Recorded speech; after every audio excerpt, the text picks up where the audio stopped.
Hey guys, so one of the questions that I get asked is how do I know if my students have even looked at the directions? How do I know if they've even opened up the assignment? So Google has this activity dashboard. So you can see that I'm in one of my Google Classrooms and I'm looking at their assignments on the classwork page. And I'm going to open up the attachment that I've given them.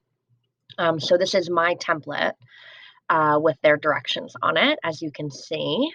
I'm just going to let it load there for a second. And then up in the right-hand corner where you can see who else is viewing the document, this little arrow here is how you can see who viewed the document. So right over here, you can look at who viewed the document.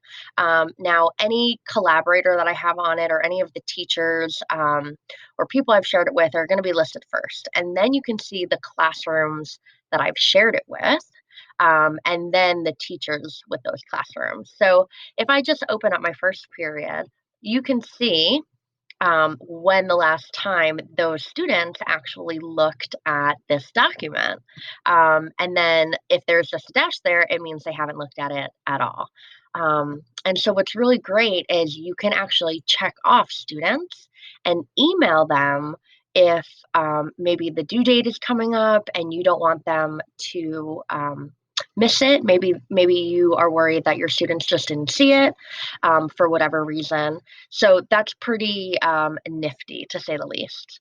So I'm just going to continue just to show you some other things that you can look at. There's this viewer trend. So when were most of those views actually done? Any comments that were made? Obviously, I don't have any comments on mine, so that's why that's empty.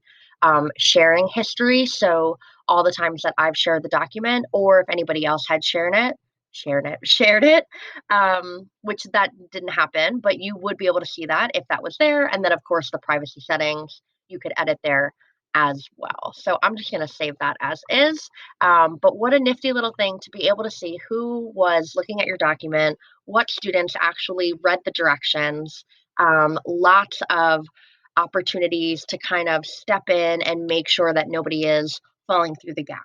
So I wanted to share that with you. I hope you guys found it useful. If you have any other questions, feel free to reach out to me.